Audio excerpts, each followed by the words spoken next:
आज जो हमारे गेस्ट हैं यहाँ पर पीछे बैक स्टेज पर, वो इंडिया की टॉप एडटेक कंपनीज में से एक कंपनी के फाउंडर हैं। आप लोगों ने नाम सुना होगा, Utkarsh classes Jodhpur. Please give an energetic and warm welcome to the one and only doctor Nirmal Gehlot.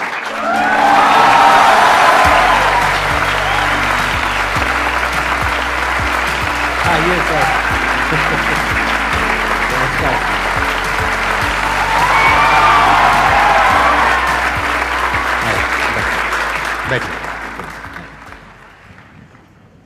सबसे पहले संदीप सर के बारे में कहना चाहूँगा कि संदीप सर जैसे और लोग भी आपसे कई जो मोटिवेट हुए होंगे, 2012 में जो आपका लाइफ चेंजिंग जो सेमिनार था, मैंने भी उसको अटेंड किया था और इतना ज़बरदस्त उससे मैं प्रभावित हुआ। और उस पूरे वीडियो में कई सारी चीज़ें हैं जो आज भी सब बच्चे अगर देखें तो आज भी उसको ग्रहण कर सकते हैं। लेकिन उसमें जो लास्ट में जो आप कहते हैं ना कि देखिए आज तुम्हारे अंदर एक भूख है कुछ करने की, कुछ बढ़ने की, लेकिन लाइफ में एक दिन ऐसा आएगा कि तुम्हें जितना चाहिए उससे तुम्हारे पास में कुछ ज़्यादा होगा, उस समय तुम किसी भूखे की, गरीब की मदद कर देना। सर मैं आपको बताऊं 2012 से लेके अब तक मैं रुका नहीं हूं। जो बच्चे जानते हैं सबको पता होगा, हमने जो गुरुकुल बनाए, हॉस्पिटल्स बनाए, लाइब्रेरीज स्थापित की, एम्बुलेंसेज जो चलाई, मतलब राजस्थान मुझे लगता है आज की तारीख में मुझे लोग एंटरप्रेन्योर से ज़्यादा एक सेवाभावी व्यक्तित्व के रूप में जानते हैं। और वो जो 2012 में जो मैंने आपका वो वीडियो देखा, मतलब उस समय जब लास्ट में जब आप बोलते हैं कि मैं हाथ जोड़ के मांगता हूँ आप सबसे, तुम्हारी देना चाहो, इच्छा हो तो देना, नहीं तो नहीं देना, मतलब उस समय मैं पूरा वीडियो देखते हुए इतना भावुक था यार, बंदा जो मांगेगा ना उसको देंगे। लेकिन जब आपने ये मांगा किसी की भलाई कर लेना, मदद कर देना, मतलब इतना टच हुआ कि मतलब उसको शब्दों में बयान नहीं कर सकते।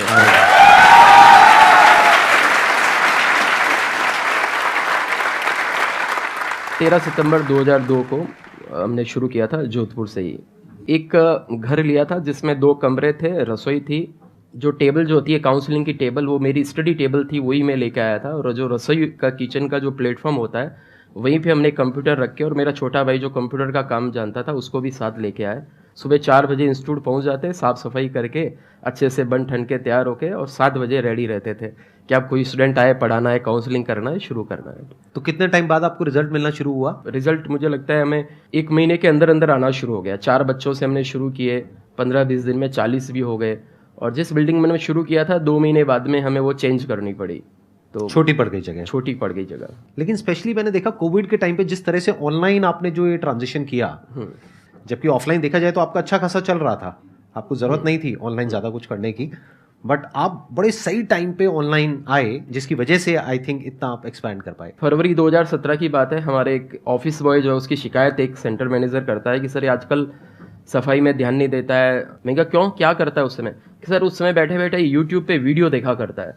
मेरे दिमाग में एकदम आया, हम तो वो इंटरनेट कैफे वाले ज़माने के लोग जहाँ 50-50 रुपये आधा घंटे के देते थे। मैंने सोचा यार ऑफिस बॉय जो है अफोर्ड कैसे कर पा रहा है।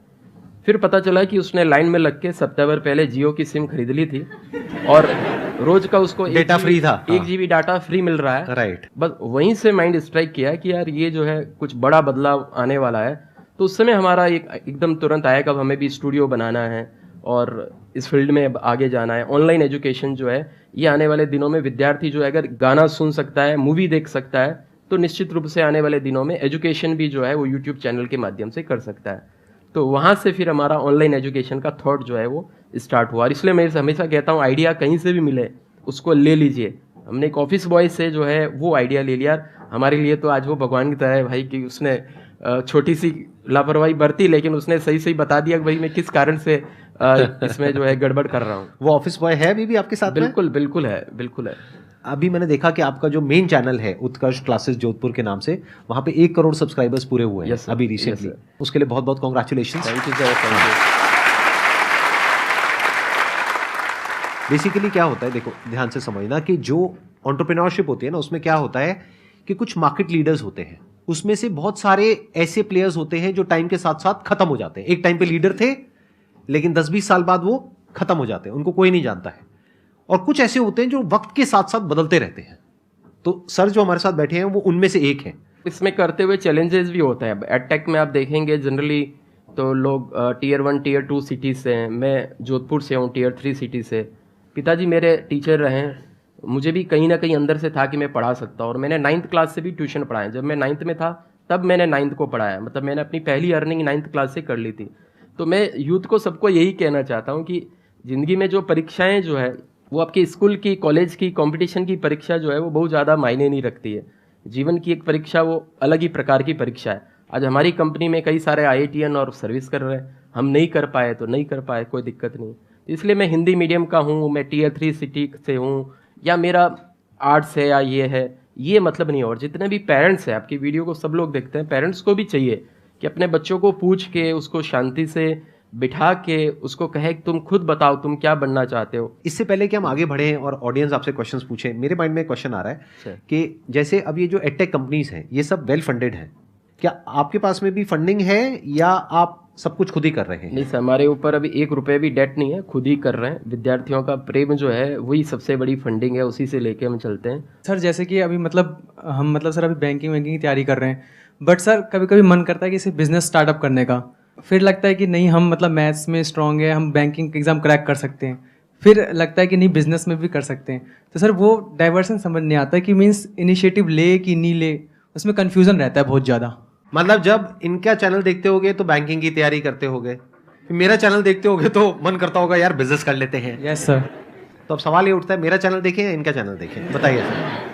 मन जो है ना वो आपका ये करूं वो करूं, इवन पढ़ते समय भी आपका मन बैंकिंग का एग्जाम की तैयारी करते हुए हो सकता है उसमें भी मन नहीं लगेगा, और बाद में धंधा करोगे बिजनेस में, उसमें भी लेके मन नहीं लगेगा। तो ये थोड़ा मन वाली प्रॉब्लम है। थोड़ा सा बुद्धि जो है उसको, मन को कंट्रोल अगर करोगे, थोड़ा सा ध्यान लगाओगे, थोड़ा सा 10-15 मिनट बैठ के सोचोगे कि किधर मेरा पैशन है, किधर मुझे जाना है, तो आपको खुद को अंदर से लेके जवाब मिलेगा। और मन तो इतना चंचल है ना, मन के बारे में लिखा हुआ है कि मरकटश्च सुरापाई तन वृश्चिक दंसकम। मरकट कहते हैं बंदर को, बंदर तो खुद ही उछल कूद करने वाला होता है। और मरकटश्च सुरापाई, बंदर को सुरा मतलब शराब पिला दो, और तन वृश्चिक दंसकम, उसको बिच्छू और कटा दो। तो बंदर को शराब पिला के बिच्छू डसवा दो, ऐसा मन है। और उस मन को कंट्रोल करने वाली बुद्धि है। तो आपका जो ये विचलन है उसमें आपको खुद को ही शांतिपूर्ण बैठ के, ये तो अभी मैंने आपको सलाह दे दी कि भाई तुम बैंक के एग्जाम की तैयारी मत करो, बढ़िया है बिजनेस कर लो, मैंने भी किया, और पता चला बिजनेस नहीं चला, आगे कोस हो गया हम दोनों को।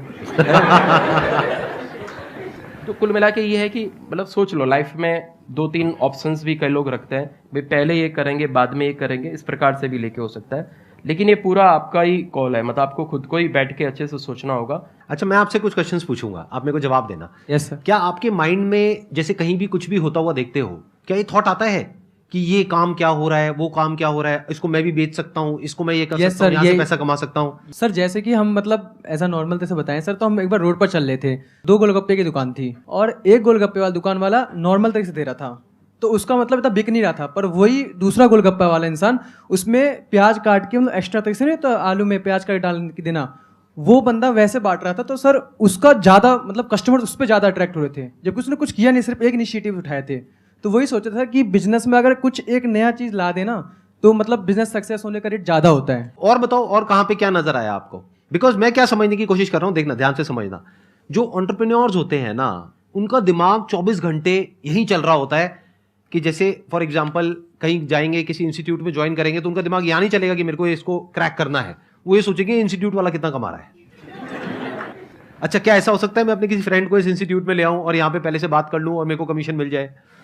सर कर रखा तो आपका एंटरप्रेन्योर का दिमाग है। सर ये टेलीपैथी कहेंगे। मैंने ग्रेजुएशन के बाद में तैयारी के लिए, कंपटीशन की तैयारी के लिए मैं जयपुर गया, और वहाँ पे 3-3, 4-4 दिन अलग अलग कोचिंग में जाके मैंने डेमो लिए, और मुझे वहाँ पे लग रहा था अरे यार इनसे बढ़िया तो मैं ही पढ़ा सकता हूँ और मैं भी अच्छा कर सकता हूँ। इतने सारे स्टूडेंट्स इनके पास में, हाँ। तो अपने को कंपटीशन की तैयारी तो नहीं करनी है, अपन भी कोचिंग खोलेंगे। मुझे एग्जैक्टली नहीं पता कि आपने ऐसा सोचा है नहीं सोचा, बट मैं गेस करता हूँ, आप बताना कि मैं ठीक कह रहा हूँ या गलत कह रहा हूँ। जैसे वो सुहानी शाह वाला सेशन देखा था ना आप लोगों ने, माइंड रीड करती है वो, तो अब मैं सर का माइंड रीड करने की पूरी कोशिश करूंगा, ठीक है? तो सर अब आप बताएंगे कि मैं सही कह रहा हूँ या गलत कह रहा हूँ। जिस वक्त आपने सोचा होगा, जब वो इंस्टीट्यूट्स में आप गए होगे अलग अलग कोचिंग में, और ये वो पहले तो आपके माइंड में थॉट आया होगा कि इनसे बढ़िया मैं पढ़ा सकता हूँ, जो अभी आपने खुद बताया। अब जो आपने नहीं बताया वो मैं बताने की कोशिश करता हूँ। आपके माइंड में ये भी थॉट आया होगा कि इन बच्चों को यहाँ से पढ़ने के लिए जोधपुर से वहां पे जाना पड़ता है। बिल्कुल बिल्कुल बोला सर ने।